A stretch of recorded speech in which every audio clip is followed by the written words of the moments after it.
Hey there everybody, Zahid Hussein, owner of Arrow Insurance Agency, coming to you with another video today.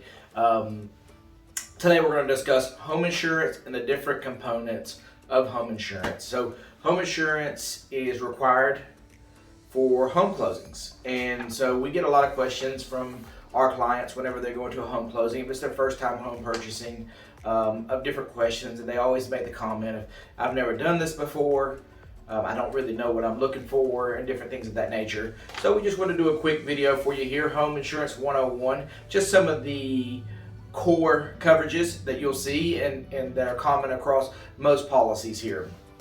So you've got to have it when you go to closing, so let's make sure you know what you're purchasing. So let's jump right in. I've got me some notes today just to keep me on track and discussing the proper things with you guys. So I'm going to break down some of the main coverages. All right, let's start with coverage A. Coverage A is going to be the dwelling coverage for your home. Okay, so when we talk about dwelling coverage, this is the amount of coverage that is going to be calculated for how much it would cost to rebuild your home. So a lot of times I get the response from clients that, hey, you know, my loan's for $400,000, but you're insuring my home for $300,000, and they don't quite understand that. So what's going on there is we have a calculator with the home insurance companies that calculate how much it would cost to rebuild your home.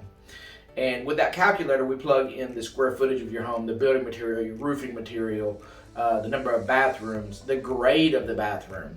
And then it gives us a number of what it would cost to rebuild your home based on all of that information. So we're not calculating in the land value because you're not insuring the land. If you had a total loss, your land would still be there and it would still be worth what it was before the house. So we are insuring what it cost to replace the dwelling amount. So when you see that amount, that's how much it costs to replace your home. Coverage B is going to be your other structures. And when we're discussing other structures, it's any structure on your property that's not attached to your home.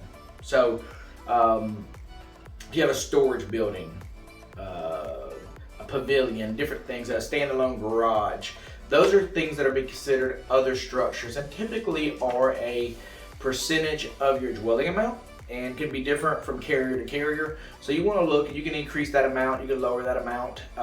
Typically the amount that's already included in the dwelling amount would not decrease your premium for you. But if you have multiple structures on your property that are not attached to the home, you want to make sure that the other structures amount is increased so that you're covered for those things.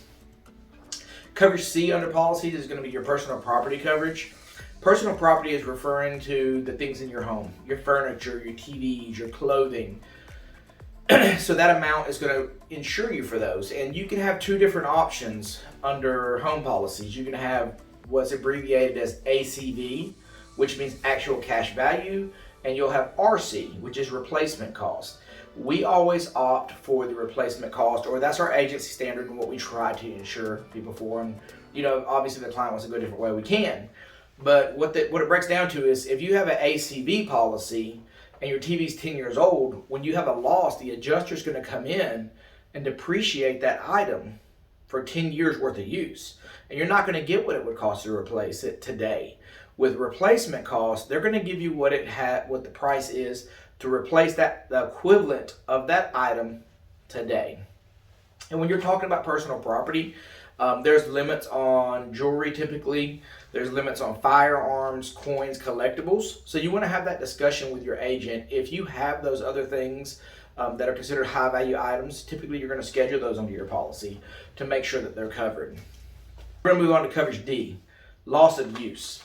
Loss of use is the coverage of your policy that's going to cover your increased cost of living, that you do have a loss at your home and you're not able to live there. So you might have to go stay in a motel, you might have to travel farther to work, you might have an increased cost of groceries. We're going to help you with those costs.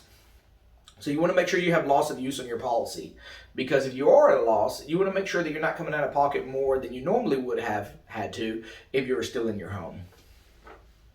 Coverage E is personal liability, very important. So you're a homeowner, you invite someone to your home and they're injured and it as a result of something that you did. Liability is the portion that's going to pay to that party. It's going to help protect you from any personal lawsuits. You can still be subject to a personal lawsuit if you exhaust your limits of liability. So when looking at liability, you want to determine how much coverage you feel like you need, and that's best discussed with your agent. So typically the different increments of liability go anywhere from 100,000, 300,000, 500,000, and some of our carriers go up to $1 million on their personal policy. But if you feel like you need more liability, there is another policy that you can get on top of your homeowner's policy, which is called an umbrella policy. And I won't get into that too much today, but just know that if you are thinking of liability and what it would do for you on your home policy, and you feel like you need an increased amount, you can look at an umbrella policy. Coverage F is medical payments. So you invite someone to your house, but you're not necessarily at fault, but they are injured on your property. Medical payments will pay that set amount to your guest in the event that they need some medical coverage. And that's 5 main coverages that you'll find in a homeowner's policy. There's many endorsements that go along with a home policy, and you can dive into those with your agent. But these are the core 5 that you're going to see on most every homeowner's insurance policy. If you have any questions, feel free to reach out to us. I hope that this has helped clarify some of the different coverages and how they work for you, and what you're looking for when you're looking at your homeowner's insurance policy. Again, this is Zahid Hussein with Arrow Insurance Agency. Really appreciate you tuning into our videos, and I hope that you're finding them helpful. Thank you so much. Don't forget to subscribe. Have a great day.